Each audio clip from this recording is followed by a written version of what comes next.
गरीब बहू की मटके वाली खेती और रसोई। मम्मी जी देखिए, आपकी छोटी बहू दहेज में मटका लेकर आई है। ये क्या देवरानी जी, मायके से बहू फ्रिज, अलमारी, टीवी लेकर आती है, आप तो मटका लेकर आई है।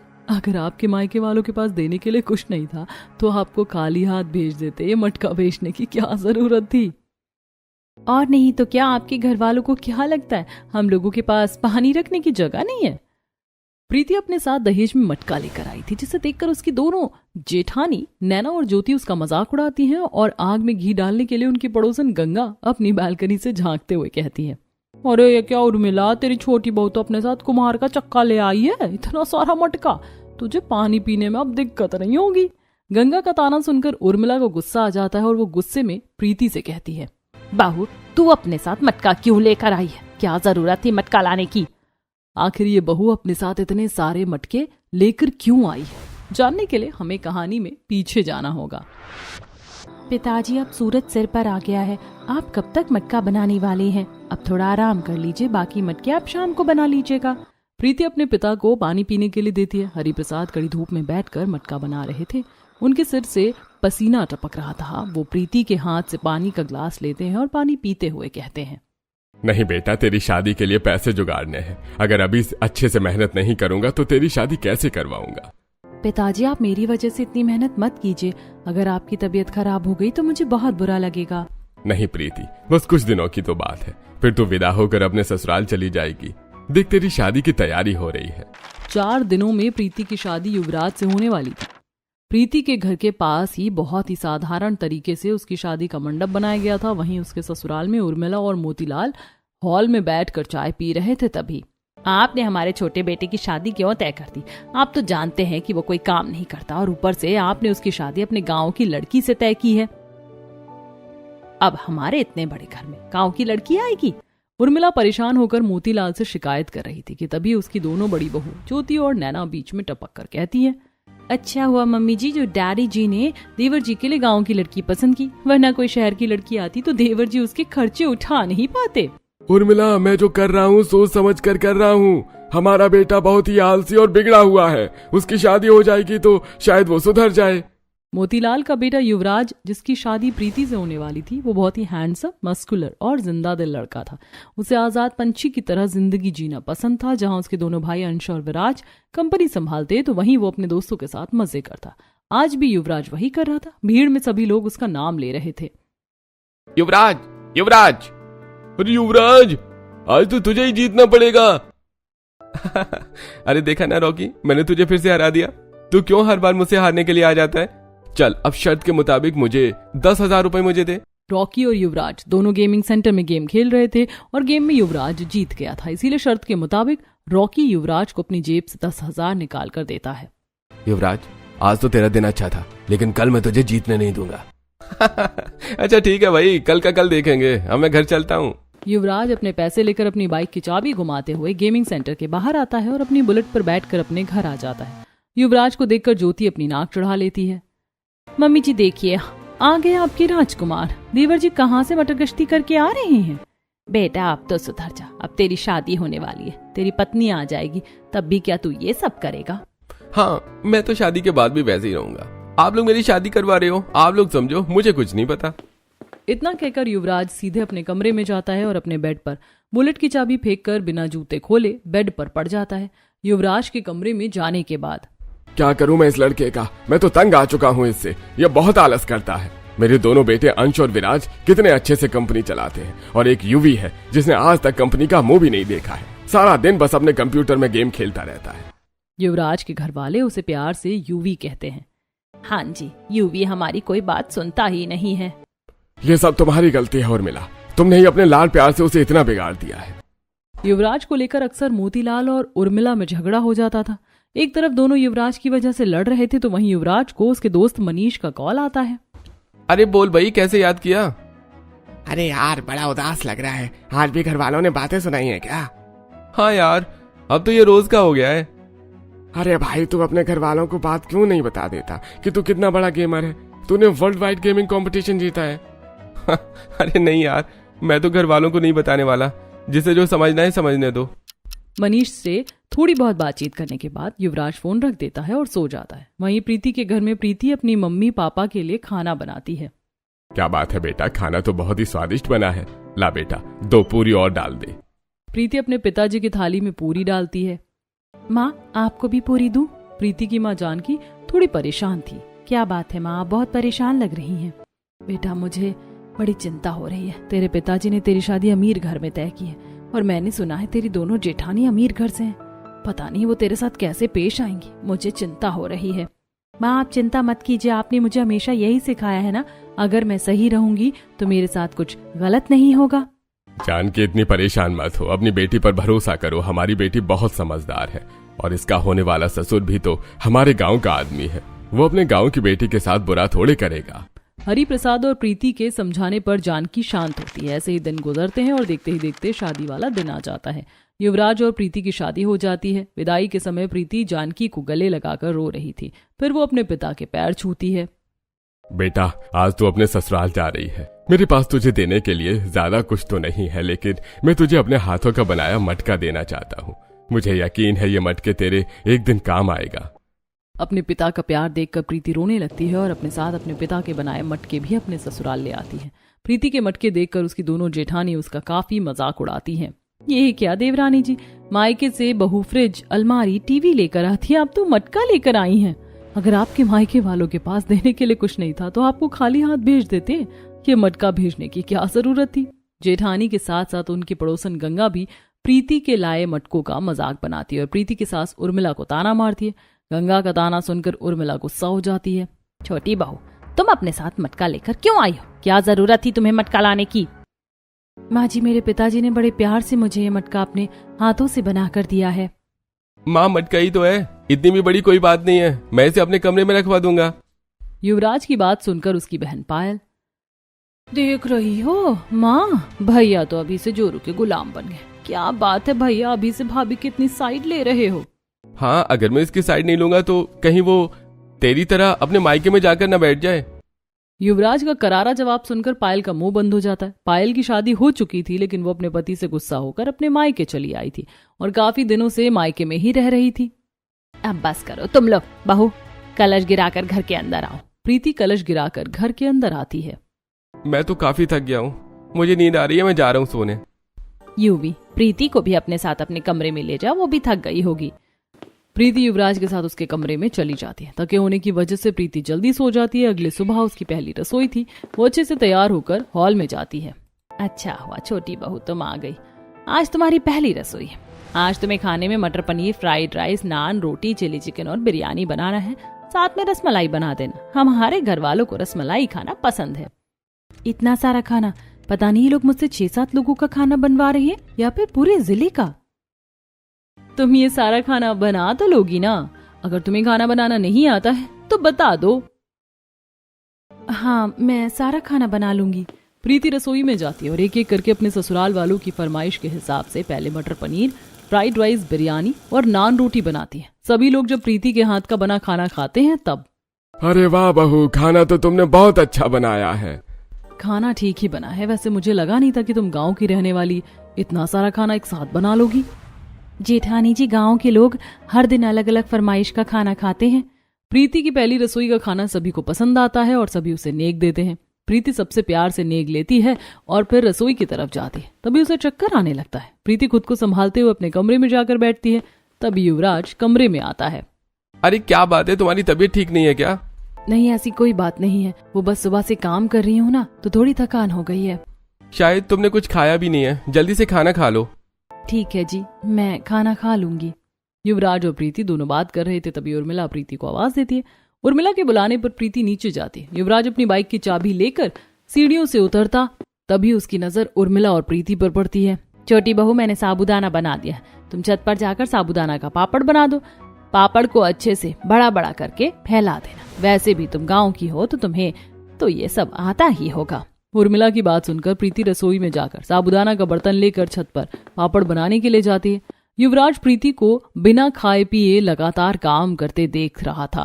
प्रीति के छत पर जाने के बाद युवराज भी अपने बाइक पर बैठकर घूमने चला जाता है। थोड़ी देर बाद, माँ जी, मैंने छत पर पापड़ सूखने के लिए डाल दिए हैं, एक काम करो, ये सारे कपड़े भी छत पर जाकर सूखने के लिए डाल दो। ज्योति और नैना छत पर नहीं जाएंगी क्योंकि उन्हें धूप से टैनिंग हो जाएगी। उर्मिला की बात सुनकर प्रीति छत पर कपड़े डालने के लिए जाती है। ससुराल में पहले दिन प्रीति को बहुत सारा काम करना पड़ता है। शाम को जब युवराज घर आता है तो देखता है कि प्रीति अभी भी काम कर रही है। प्रीति यहाँ आओ और मेरे साथ कमरे में चलो, देखो मैं तुम्हारे लिए क्या लाया हूँ। क्या बात है देवर जी, आज तक तो हमारे लिए कभी कुछ लेकर नहीं आए और अपनी पत्नी की सेवा शुरू कर दी। इन सब के लिए पैसे कहाँ से आ रहे हैं? नेहा की बात सुनकर युवराज को गुस्सा आता है, लेकिन वो उसे कुछ कहता नहीं है। युवराज प्रीति को अपने साथ कमरे में ले जाता है। प्रीति देखो, मैं तुम्हारे लिए छोले भटूरे लेकर आया हूँ। कल तुमने मुझसे कहा था ना तुम्हें छोले भटूरे खाना पसंद है। मुझे पता है तुमने सुबह से कुछ खाया नहीं है, लो ये खा लो। थैंक यू यूवी जी। छोले भटूरे देखकर प्रीति खुश हो जाती है और युवराज के साथ छोले भटूरे खाने लगती है। ऐसे दिन गुजरते हैं। अब आए दिन प्रीति की दोनों जेठानी और सास प्रीति से घर का सारा काम करवाने लगी थी। कभी वो उससे पूरे घर की सफाई करवाती तो कभी कपड़े धुलवाती। एक दिन प्रीति के ससुराल में उसकी सास के 2 भाई बहन अपने परिवार के साथ आए थे। कैसे हो मोतीलाल, युवराज की शादी में तो आ नहीं पाई, इसीलिए सोचा भाई के साथ अभी आ जाओ तुमसे मिलने। अच्छा किया दीदी जो आप हमसे मिलने आ गई, बहुत दिन हो गए थे आपसे मिले हुए। सभी मेहमान जब अपने कमरे में चले जाते हैं तब उर्मिला प्रीति से कहती है, छोटी बहू, मेहमानों की खातिरदारी में कोई कमी नहीं आनी चाहिए। उनके नाश्ता से लेकर खाना, हर चीज का ध्यान तुम्हें ही रखना है। जी ठीक है माँ जी। उर्मिला जहाँ प्रीति को सारा काम दे रही थी तो वहीं ज्योति और नैना ये सब देखकर बहुत खुश हो रहे थे। अच्छा हुआ मम्मी जी ने सारा काम उस गांव की गंवार को करने के लिए कह दिया, वरना इतने लोगों की खातिरदारी में तो मेरे मैनिक्योर किए हुए नेल्स खराब हो जाते। वही तो, कल ही मैंने पार्लर से हाइड्रा फेशियल करवाया। अब गैस के सामने खड़ा होकर खाना बनाकर मैं अपनी खूबसूरती खराब नहीं करने वाली।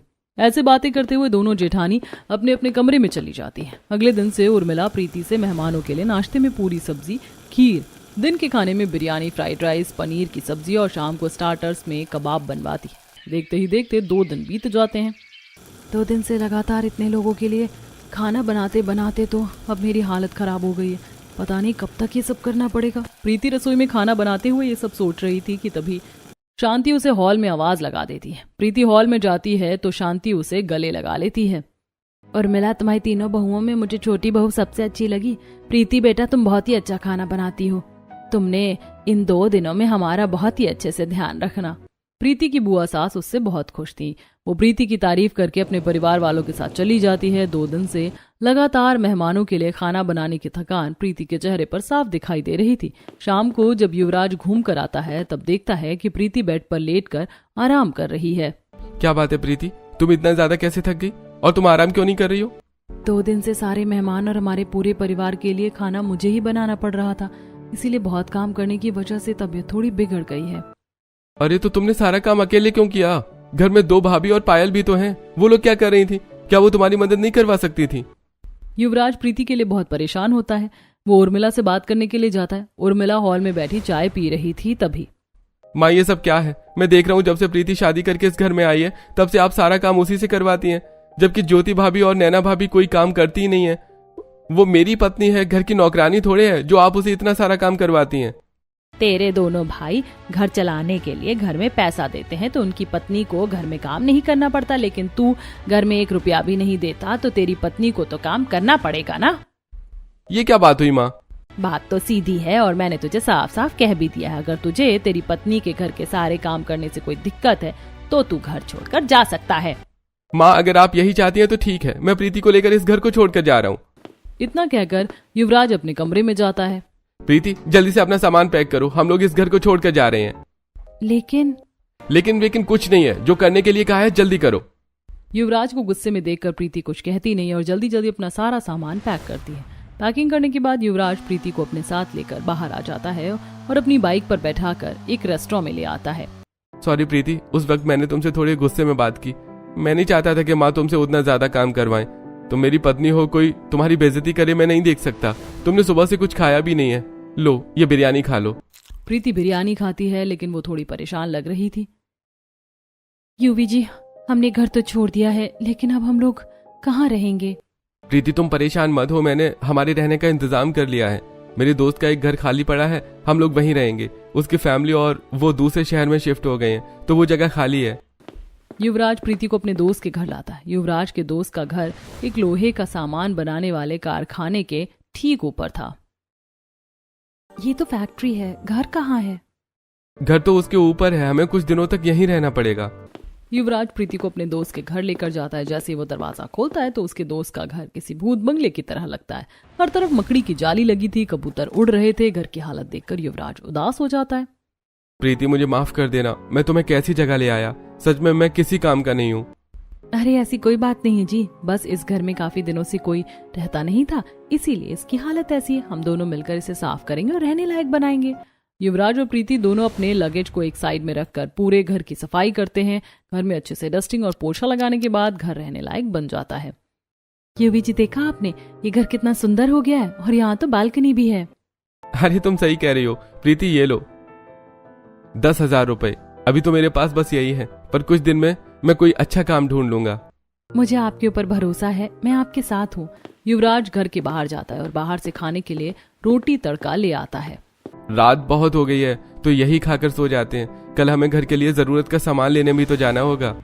युवराज और प्रीति दोनों खाना पीना खाकर सो जाते हैं। अगली सुबह अभी तो बस गैस बंद चल रही है, अलग से गैस वगैरह लेने में काफी पैसे खर्च हो जाएंगे।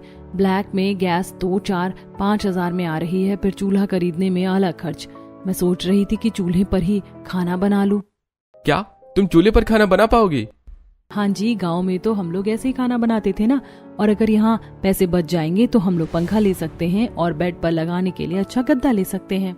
प्रीति और युवराज दोनों बाजार जाते हैं और बाजार से एक स्टैंड फैन खरीद लेते हैं। फिर गद्दे की दुकान पर जाकर एक कंफर्टेबल गद्दा लेते हैं। ये चीजें खरीदने में ही तो काफी पैसे खर्च हो गए। अब हमें थोड़ा हिसाब से खर्च करना पड़ेगा। अभी तो राशन और सब्जियां लेना बाकी है और खाना बनाने के लिए बर्तन भी तो चाहिए।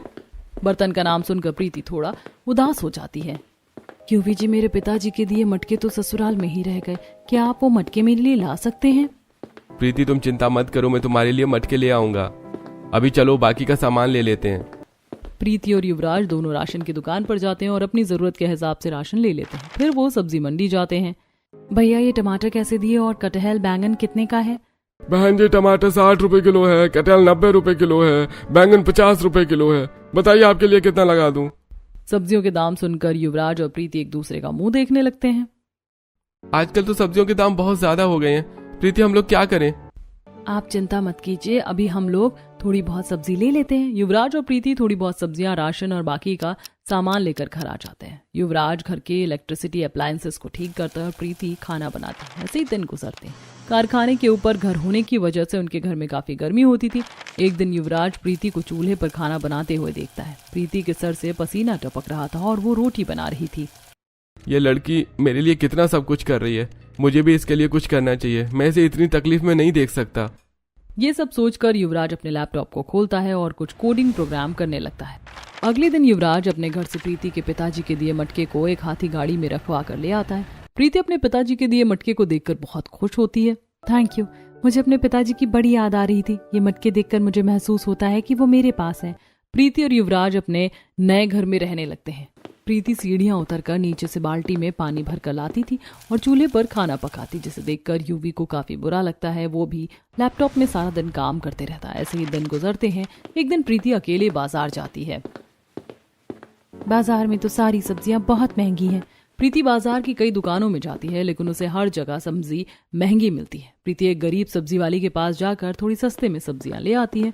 खाना बनाते हुए प्रीति सोचती है, ऐसे तो काम नहीं होने वाला। अगर सब्जियां इतनी महंगी मिलेंगी तो घर चलाने के लिए पैसे कम पड़ जाएंगे। प्रीति ये सब सोचकर परेशान हो ही रही थी कि तभी उसकी नजर उसके पिताजी के दिए मटकों पर जाती है। अगर मैं अपनी सब्जियां खुद घर पर उगाऊं तो मुझे बाहर जाकर सब्जी खरीदने की जरूरत नहीं पड़ेगी। प्रीति ये सोचकर खुशी खुशी युवराज के पास जाती है। मैं सोच रही थी अगर मैं बाहर से सब्जी खरीदने की जगह घर पर सब्जी उगाऊं तो कैसा रहेगा। मैं अपने पिताजी के दिए मटके में सब्जी उगाऊंगी। हमारे पास तो इतनी बड़ी बालकनी भी है। अरे प्रीति, अगर तुम सब्जी उगा सकती हो तो उगा लो, मैं तुम्हारे साथ हूँ। युवराज की बात सुनकर प्रीति खुश हो जाती है और अपने और युवराज के लिए चाय बनाती है। वो युवराज को चाय देती है और खुद बालकनी में आकर चाय पीने लगती है। तभी उसकी नजर उसकी पड़ोसन लता पर जाती है। लता अपने पौधों को पानी दे रही थी। आपके फूलों के पौधे तो बहुत सुंदर हैं। और थैंक यू, ऐसे पौधे तुम भी उगा सकती हो। मैं तो अपने मटके में सब्जी उगाना चाहती हूँ, लेकिन मुझे यहाँ मिट्टी कहाँ मिलेगी पता नहीं। सब्जी उगाने का आइडिया तो और भी अच्छा है। वैसे भी आजकल सब्जियां बहुत महंगी आ रही। मेरे पास 2 बोरी मिट्टी है, अगर तुम चाहो तो तुम ले सकती हो। क्या सच में? आपने तो एक बार में मेरी बहुत बड़ी परेशानी दूर कर दी। प्रीति युवराज को बोलकर लता के घर से मिट्टी की बोरियां मंगवा लेती है। फिर प्रीति बाजार जाती है। वो बीज की दुकान पर जाती है। भैया मुझे टमाटर, पटल, भिंडी, तुरई, कद्दू, मिर्च, नींबू, अलग अलग तरह की हरी सब्जियों के बीज दे दीजिए। दुकानदार प्रीति को अलग अलग तरह की सब्जियों के बीज दे देता है। प्रीति काफी धूप में चलकर घर आ रही थी, लेकिन उसके चेहरे में अलग चमक थी। अगर मेरे मटके में सब्जियां उग गईं तो कितना अच्छा होगा। सही कहा था पिताजी ने, उनका मटका एक दिन मेरे जरूर काम आएगा, और वो मेरे काम आ गया। ये सब सोचते सोचते प्रीति खुश होकर अपने घर आ जाती है। वो अपने साथ पास के तबेले से गोबर लेकर आई थी। घर आने के बाद वो सीधे बालकनी में जाते और मिट्टी में गोबर मिलाकर उसे मटके में भरती है। फिर वो अलग अलग मटके में अलग अलग बीज बोती है। अरे पानी तो नहीं है।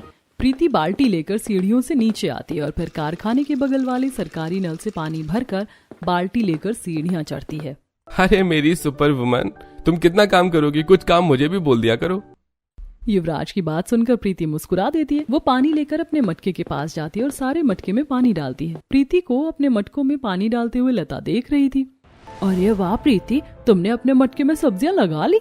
हाँ आंटी, बस 2-3 हफ्ते में इसमें सब्जियां आ जाएंगी। ऐसे ही दिन गुजरते हैं। प्रीति सुबह शाम अपने मटके में बोई सब्जियों में अच्छे से पानी डालती है, रसोई से निकला खाद डालती है और उसकी खूब सेवा करती है। कभी कभी जब उसे अपने पिता की याद आती तो वो अपने मटके वाली सब्जियों से बातें भी करती थी।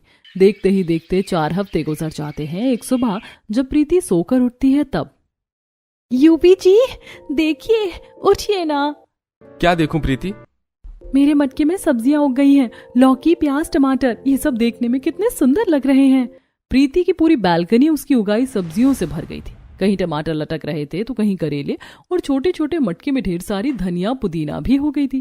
प्रीति अपने मटके में उगी हुई सब्जियों को तोड़कर उससे सब्जी बनाती है। अरे आज सब्जी तो बहुत ही ज्यादा टेस्टी लग रही है। कौन से मसाले यूज किए हैं प्रीति? यूवी जी, ये मसालों का नहीं बल्कि मेरे मटके में उगी हुई सब्जियों का कमाल है, और आज मैंने खाना मटके में बनाया है। इसीलिए तो खाना आज इतना टेस्टी लग रहा है। सच में खाना खाकर तो मजा आ गया। सुनो, आज मेरी फॉरेन फ्रेंड के साथ डील, बस वो अच्छे से हो जाए। आपने अच्छे से खाना खा लिया है ना? देखना आपकी मीटिंग सक्सेसफुल होगी। प्रीति और युवराज दोनों खाना खाते हैं। खाना खाने के बाद प्रीति घर के काम में लग जाती है और युवराज लैपटॉप पर वीडियो कॉन्फ्रेंस में अपने उस फॉरेन क्लाइंट से बात करता है। युवराज की मीटिंग 2 घंटे तक चलती है। Okay sir, from today I will start working on the game. Fantastic, I will see you soon. Yuvraj की फॉरेन क्लाइंट शेड्यूल पक्की हो जाती है।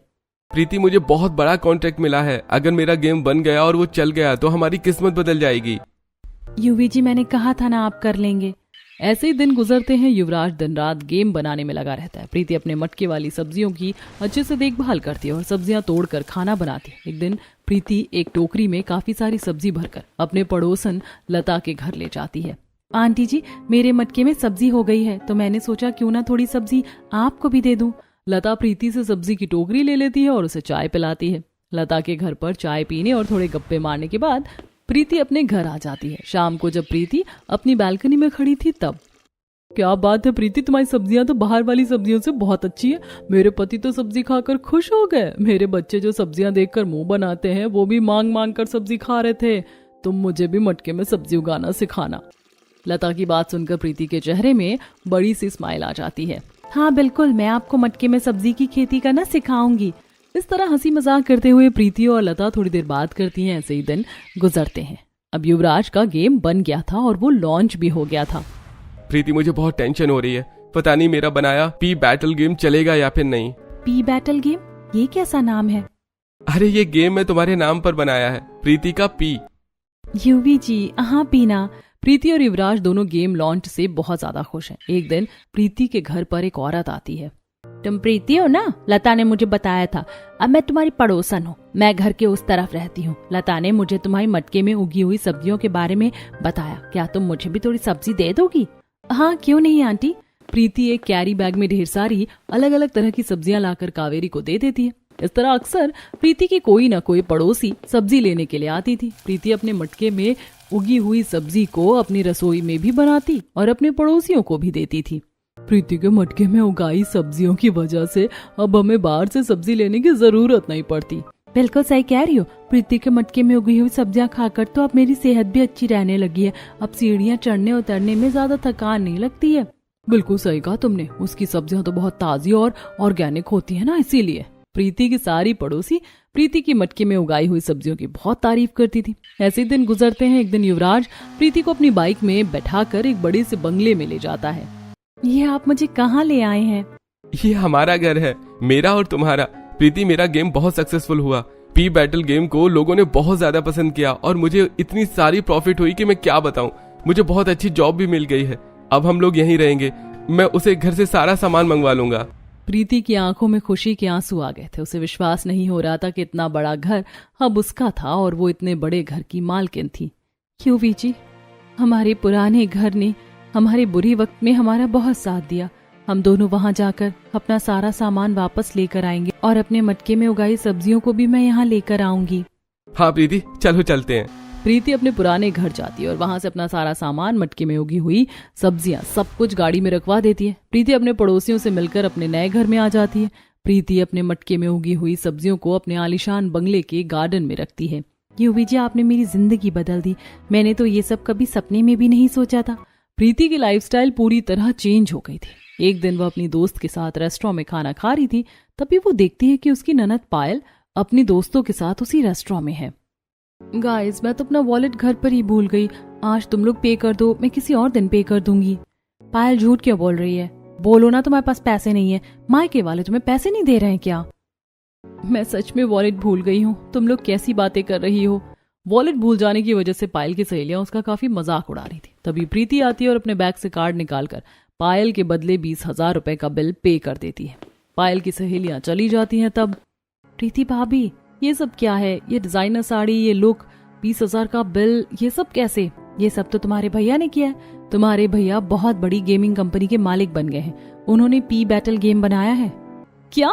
पी बैटल गेम भैया ने बनाया? वो तो बहुत पॉपुलर है। हम लोग तो भैया को आलसी समझते हैं, लेकिन भैया इतने टैलेंटेड होंगे हमें पता नहीं था। पायल, एक पत्नी को हमेशा अपने पति का साथ देना चाहिए। अगर पति वक्त ना दे तो पत्नी को थोड़ा इंतजार करना चाहिए। धैर्य और हिम्मत औरत की सबसे बड़ी पूंजी होती है। पायल, मुझे लगता है तुम्हें अपने पति से बात करनी चाहिए। पत्नी की शान तो उसके ससुराल में रहने से होती है, मायके में नहीं। प्रीति पायल को काफी कुछ समझाती है, जिसके बाद पायल अपने पति से बात करती है और उसका पति उसे लेने के लिए उसके मायके आता है। पायल, तू दामाद जी के साथ क्यों जा रही है? हाँ पायल, नंदोई जी तुम्हें टाइम नहीं देते हैं, तुम्हें उनके साथ नहीं जाना चाहिए। ज्योति भाभी, आप तो चुप ही रहिए। आपने मुझे गलत डायरेक्शन दिखाया और माँ, आपको तो मायके में रखने की बजाय मुझे अपने ससुराल में वापस जाने के लिए कहना चाहिए था। प्रीति भाभी ने भैया का साथ दिया तो आज भैया बहुत बड़ी गेमिंग कंपनी के मालिक बन गए हैं। मैं भी अपने पति का साथ दूंगी। अब मैं उनके साथ रहूंगी। इतना कहकर पायल अपने पति के साथ अपने ससुराल चली जाती है। युवराज के बारे में सुनकर उर्मिला को हैरानी होती है। उर्मिला अपने पूरे परिवार के साथ युवराज के नए घर में जाती है। माफ करना बेटा, मैंने तुम्हें हमेशा कम समझा। कभी तुम्हारे इंटरेस्ट के बारे में जानने की कोशिश नहीं की। मुझे ऐसा नहीं करना चाहिए था। और प्रीति, मैंने तुम्हारे साथ भी गलत किया। अगर हो सके तो मुझे माफ कर देना। हाँ प्रीति, हमें माफ कर देना। हमें अपनी गलती समझ आ गई है। प्रीति के ससुराल वाले उससे माफी मांगते हैं और प्रीति सभी को माफ कर देती है। बहुत दिन बाद युवराज भी अपने घर वालों से मिलकर बहुत खुश था। प्रीति सभी के लिए अपने मटके में उगाई सब्जियां बनाती है और फिर उसका पूरा ससुराल उसके हाथ का बना खाना खाते हैं और एक साथ खुशी से रहने लगते हैं।